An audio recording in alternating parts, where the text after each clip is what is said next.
Hey everybody, welcome to another episode of Reviewing Comics with me, your host, Alexander Turbin. Today we're going to be going over Terror, a history of horror illustrations from the pulp magazines, because as everybody knows, it is Halloween. But before we get into that, I'd like to show you some of my own work. This is Random Access. It's a full-size, full-color comic book that comes out every month. You can get this at patreon.com/Alex Turbin, or you can go to my website, comicscreatorsmarketplace.com. This one has an awesome amount of artists. We have me, Astor D, Jeremy Duncan, Gwedick, Jamie Barrows, Doug Roberts Grimm, with an awesome cover by Paul Corchon. So there's a whole bunch of awesome stuff to look into in this comic book. And even more stuff to come. The next issue is going to be a little bit late because we're working on the Inktober. Do I have that on here? Yep. We have, this is October was the Random Access Inktober prompts. So anybody that did any of these prompts should contact me and on Instagram or tag me or whatever it is you do on Instagram to get me to figure out to find you and find your illustrations that you may have done to the prompts. I appreciate all the support that you guys give on Random Access and all of the projects that I do. So, Terror, a history of horror illustrations from the pulp magazines. I love this book. This is one of my favorite books of all time, and I have quite a few art books. Well, not quite a few, but a few art books, and this is definitely probably my favorite that isn't comic book centric. I love pulp magazines. I only have one. I only have this one, and it's kind of a hard hobby to get into because the stuff that you really want is the stuff that's really pretty expensive. For anybody that doesn't know, this is where H.P. Lovecraft started their his oh, smell that. It's like the old comic book. This is from 1940. There's a H.P. Lovecraft poem, I believe, in here, but also there's not in here, but in all of these different weird tales. There's Robert E. Howard, and there's a whole bunch of different amazing artists and writers that are part of the publication. I believe this is the this is the H.P. Lovecraft poem. I'll read it just because. 'Tis a grove circled dwelling set close to a hill, where the branches are telling strange legends of ill. Over timbers so old that they breathe of the dead, crawl the vines green and cold, by strange nourishment fed, and no man knows the juices they suck from the depths of their dank, slimy bed. And the gardens are growing tall blossoms and fair, each pallid bloom throwing perfume on the air. But the afternoon sun, with its red slanting rays, makes the picture loom dun on the curious gaze. And above the sweet scent of the blossoms rise odors of numberless days. The rank grasses are waving on terrace and lawn, dim memories saving of things that have gone. The stones of the walks are encrusted and wet, and a strange spirit stalks when the red sun is set.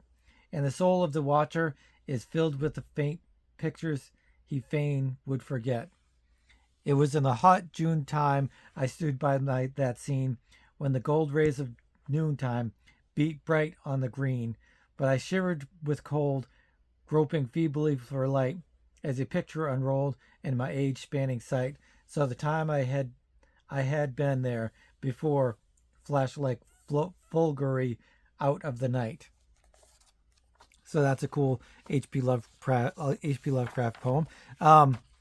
Like I said, this is the only pulp that I have. I would like to get some more. I would love to get some more, but like I said, they're pretty old, and there really isn't a huge market. It's weird because they're expensive. They're more expensive, but there isn't a lot of people that collect them, I think. So it's kind of an odd thing. But this is really Terror is about the illustrations of the book of the pulp serials like Weird Tales and Eerie or whatever stuff like that there was. The illustrations begin, as you can see, this book is really messed up. The illustrations start out in because they're so old, they're in the 1800s, that they're they're stark black and white with some really nice engraving type stuff, really intricate ink pen work, and that's probably the biggest take um, thing I would take away from that is the amount of awesome ink work and engraving. I mean, look at the intricate lines here. And I don't think they had the printing to do washes at the time. So if you wanted to get a gray tone at all, you had to really use the either your brush or your pen nib to the most satisfactory way that you could to get those gray tones. Anybody that knows anything more about this, um, this whole art style, this whole art medium, please let me know. I really love the pulp art and all of that stuff. So, like I said, it starts really early. This is a 1976 book, so I wonder if it's been reprinted at all because it's really a fantastic book. If you ever see it out and about, I would wholeheartedly recommend getting it. Contents is introduction, gothic chapbooks and chilling shockers, penny bloods and penny dreadfuls. I don't really know the difference between a blood and a dreadful. Victorian sensational fiction, the pulp explosion, the legendary weird tales, the masters of horror, a dying tradition, and acknowledgments. So it starts out, the introduction is really the author just talking about why he loves all this stuff, and also the natural progression of books back in the 1800s, because, before we had even had radio, all they could do to ignite one's imagination was to read a book. And this was right when the printing press really kind of got invented too. So before the printing press, there was really not a lot of ways to do a lot of this stuff. So back in the middle 1800s, late 1800s, the printing press came along and just they started printing everything they could find. And one of the huge draws to the books and stuff was horror, because back in the day there was a fascination with the horror, although it was more, you had the fascination with the horror, but the religion was so much bigger at the time that it was I think the taboo-ness of it contrasting with the religious, I think, was a big reason why people got that. Also, there was no pornography, so I think this was kind of a way for pornographic stuff material to be sold and not be for them to be thrown in jail. But that's a lot of the introduction talks about the segues, or the ways that the penny dreadfuls, the penny bloods, and before that I think there was something even before that. It was the gothic chapbooks and chilling shockers, which were like even flimsier and less than the penny dreadfuls, I guess. But coming upon those, you would go from those to the penny dreadfuls, to the pulps, to comic books, and then books and magazines and all of that kind of stuff. And so the artwork in all of these is really finely done. Fine. I don't know how this is done, whether it's a pen nib or they don't get into a lot of the the materials that they use. But I'm thinking that it's either pen nib or I think it's pen nib. Yeah, that's what I'm thinking. At the introduction of the printing press, that was probably the best way to do things. Before that, I mean, they had used the block method, and there was a lot of great ways for them to use the what's it called? Not manila. It's anyway, it's the block cutting method, and whether it was wood or any kind of linoleum kind of thing. But so he just kind of talks about the transition from all of these different art forms and mediums. And then he kind of goes into these. He jumps really kind of jumps right into it. because he doesn't really have a huge introduction, but he does go into a few of the characters and a few of the ways things were done, and people's fascination with horror and how it kind of started. Um, so the Gothic chapbooks and Shilling Shockers. I'm going to read some of these side pieces. I won't ever read any of the interior stuff. But some of these side pieces are really interesting because you've got your first vampire story. I believe this is before Dracula, um, but we'll read into this because well, no, this is yes, this is before Dracula, but the chapbooks started with different kind of a horror that I'll read the thing here. This I don't remember seeing this in here, but I'm definitely going to look into it. It's called The Monk, and it's some sort of book or something that had these illustrations, or the illustrations came out after it, and it's about this. I'll read it anyway. The modern interest in terror or horror fiction owes its origins almost entirely to one work, The Monk by Matthew Lewis, which was the first published in 1796 and called by one critic a mass of murder, outrage, debauchery, and indecency. The success of this work, despite several attempts to having it banned as obscene, focused attention on the whole world of horrors which awaited writers and its theme of a young monk who becomes obsessed with sex and demonology and eventually sells his soul to the devil. It has been endlessly drawn on ever since. This anonymous illustration is from an edition of 1801.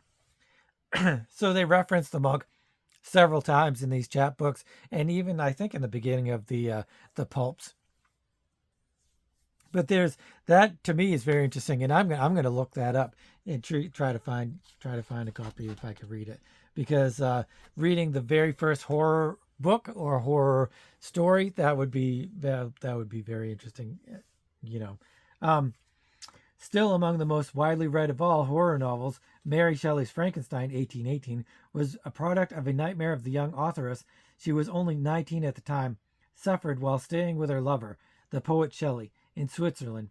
The work drew on the current scientific interest in the creation of life, and it has subsequently proved endlessly popular as a source of inspiration in all the branches of literature and entertainment. This illustration by T. Hulse was the frontispiece of the 1831 edition. So some of these things are just so fantastic. I think these are more chapter books, and I think they're a little bit more. It looks like they have a harder cover, and then so they're more bookish than magazine, I guess. But the illustrations are truly fantastic. With these, they're not very loose. There's not a lot of movement going on, but they didn't really need to have a lot of movement. They needed to show some of the darkness, some of the dreariness of horror, and just really kind of convey what was in the chapter book. Let's see. The Blue Dwarf. I think that was a magazine, or that was it was a Penny Dreadful or Penny Blood. Like I said, I don't really know the difference. Varney the Vampire, The Feast of Blood. I think this is the first vampire book predating Dracula. I'm not entirely sure. Opposite, Varney is about to seize on a young maiden to satisfy his bloodlust, but middle, he remains calm when confronted by a mob convicted he is behind the attacks and out to destroy him.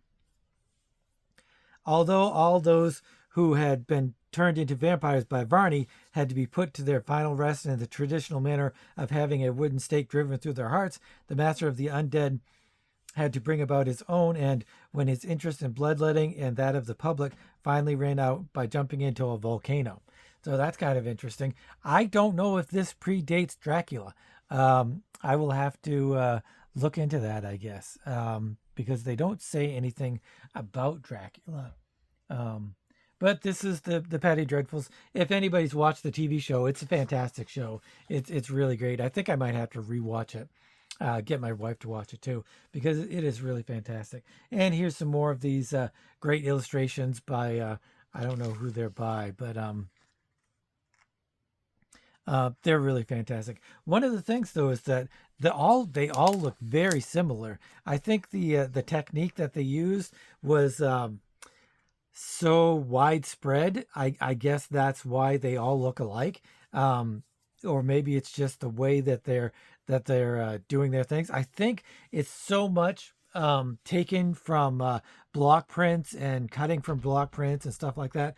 I think that they really used that kind of technique and they translated it over to their illustrations and something like that. I think unless these are block prints, I'm not entirely sure if they're illustrations or block prints. They totally could be because no, I mean, these lines are way too fine. Although the waviness of the lines makes me think it could possibly be. Perhaps the most remarkable of all the illustrators of penny publications was Mary Byfield, whose terrifying engravings, I guess they're engravings. I don't know, were they engravings on metal or engravings on wood or engravings on linoleum? I'm not entirely sure. Can still chill even the hardest viewer today. This quiet and secretive woman who lived in London was much in demand by publishers, but appears to have enjoyed her longest association with the Holborn publisher, Richardson, who issued the enormously popular and now extremely rare Terrific Register. For many years, the six examples of her work here are taken from issues in the middle 1820s. Opposite, two of Miss Byfield's best supernatural illustrations at the top, The Midnight Assassination, concerning a young Irish couple haunted by the ghosts of their murder victim, and below, there was a skeleton of every house, which decorated an essay on family jealousy and murder. So that's kind of cool. I wonder why she was so popular. I mean, are these all her? Are these all Byfield? So these are all engravings, so that's why they look very much the same. I don't know how the engravings were done. I might have to look up a YouTube video and see how old time engravings were done. So there's lots of penny dreadfuls, which are like little magazines, and I don't know how thick they usually were, or whether they were a few pages or whether they're pretty thick. I do know that reading some of this, that eventually the penny dreadfuls had so much bizarre horror and sexuality and stuff that people really mothers and churchgoers and people in politics and stuff, they wanted penny dreadfuls banned, and so that was a big reason why they ended. I guess that's kind of a reoccurring thing in pulp magazines and comic books and penny dreadfuls. They all come across a period where they are attacked, I guess, by normal folk, and I can kind of understand why some of the stuff in pulps and comics and stuff, they push the bounds of what would normally be accepted, and I love it. I love it when the boundaries of society are pushed.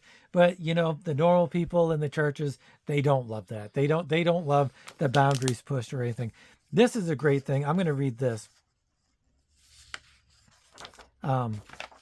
If Pest was the king of the penny bloods, as many people called him, the man who subsequently took over his role was undoubtedly George W. M. Reynolds. Indeed, so prolific was his writing and so popular the penny parts in which Reynolds worked appeared that on his death in 1879, it was said that he had been more widely read in his lifetime than either of his contemporaries, Thackeray and Dickens.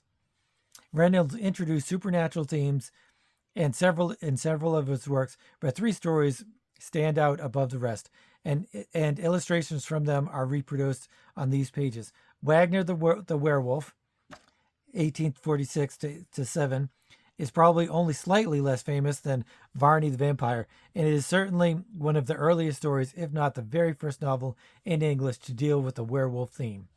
So this is like Wagner the Werewolf is like the first werewolf. Wagner is an adventurous young man able to change into a wolf who undergoes a series of supernatural adventures in 16th century Italy, accompanied by his mistress, a beautiful murderess named Nisida.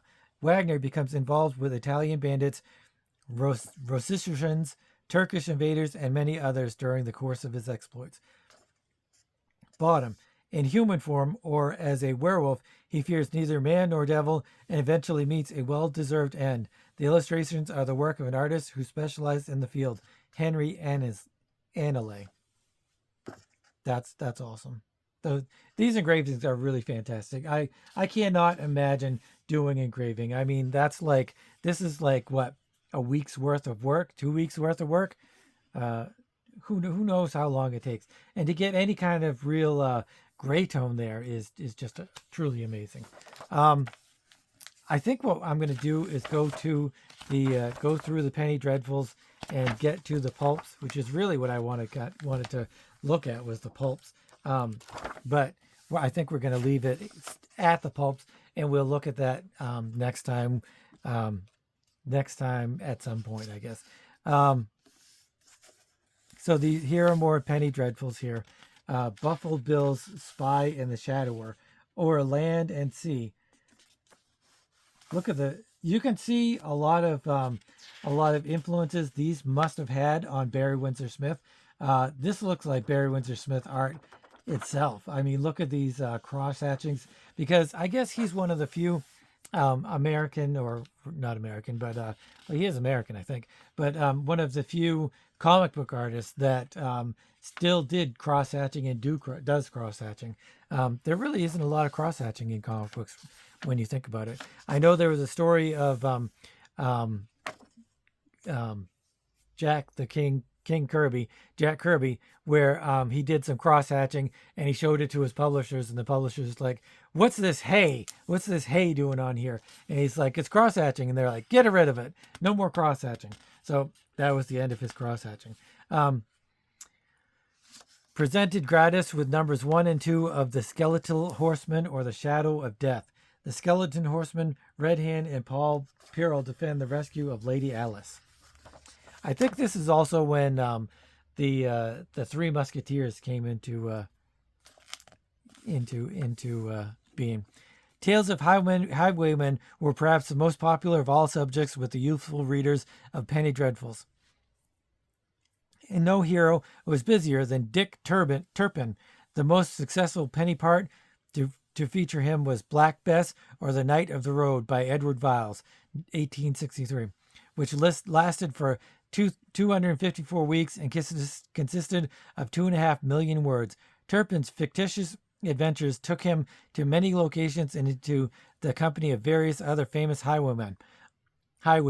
In the illustrations above by J. Thompson, Turpin and Tom King discover the skeletons of 2 lovers, and write, Turpin claims the reward of the Pretender's head from episode 39. Robin Hood was also a great favorite, and the most popular version was Robin Hood and Little John by Pierce Egan, 1840, which, like the Turpin stories, plunged Robin into all kinds of imaginary adventures. H.W. Thaughties is the illustrator of the Men from Sherwood Forest Ghostly Encounter. So that's kind of interesting. I had never thought that Robin Hood had other adventures other than the one main storyline that he does with Maid Marian and the sheriff of Nottingham and all that stuff. I didn't think that there were other adventures, but that would be kind of cool. It would be a cool HBO TV show to do Robin Hood and really kind of show some of the other adventures that weren't really shown in any of the movies or books or whatever. I wonder if there was ever an old-timey serial kind of thing that was of Robin Hood. I wouldn't be surprised. So anyway, we're going to leave it here. We're going into the Victorian sensational fiction, and look at this thing. This is cultists. Cultists are probably my biggest scary thing. I'm not afraid of, ghosts or demons or, anything like that, because it really, I just don't believe in it. I just don't believe in anything supernatural, which will lead me up to another segue. But cultists, they are real. You see it all the time. You see people be brainwashed. It's just a crazy thing that these people have become brainwashed and will do anything, and then you get a group of them together and they just become powerful. It's really it's it's a scary thing, scary, horrible thing, and it's totally unbelievable. But segueing into that, tonight at 7 o'clock, me and my wife, we're going to be doing a Ouija board, and we're going to be trying to contact some of the undead spirits that reside in this house. Possibly, I don't anticipate anything happening, but you never know. It's going to be a fun experiment, and so if at 7 o'clock you're not really doing anything, just check us out. So anyway, on to part 4, Victorian sensational fiction, and we'll get into that next time. So thanks for watching, and have a great Halloween. And don't take any apples with razor blades in them, or poison candy, or anything like that. And I'll see you next time. And as always, keep on creating.